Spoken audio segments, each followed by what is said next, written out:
Everyone, আমি আদ্রিতা আর নিয়ে চলে এসেছি তোমাদের জন্য আজকে একটা নতুন ভিডিও। আজকে চলে গেছিলাম শপিং করতে। ফার্স্টেই দেখে নিয়েছিলাম সাদা লাল পাড় শাড়ি, অনেকগুলোই কালেকশনস ছিল আর বিভিন্ন বিভিন্ন ডিজাইনের, ভীষণ সুন্দরই ছিল। বেস্ট লেগেছিল আমার এটা।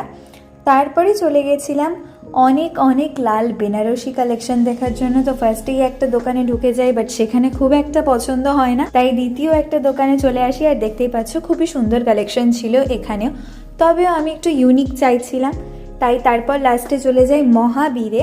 আর সেখানে তো আমাকে প্রচুর প্রচুর কালেকশন দেখিয়েছে লাল বেনারসির মধ্যে। কেন কিনছি তোমরা কিন্তু কমেন্ট বক্সে অবশ্যই জানাবে যে আমি হঠাৎ লাল বেনারসি কেন দেখছি। তারপরে আরও অনেক অপশনস দেখি আর লাস্টে আমার এটা ভীষণ পছন্দ হয়ে যায়, কারণ একদম এটা আমার মনের মতো ছিল। তারপরে চলে আসি বাড়িতে। দেখা হবে তোমাদের সাথে আমার নেক্সট ভিডিওতে। Bye bye.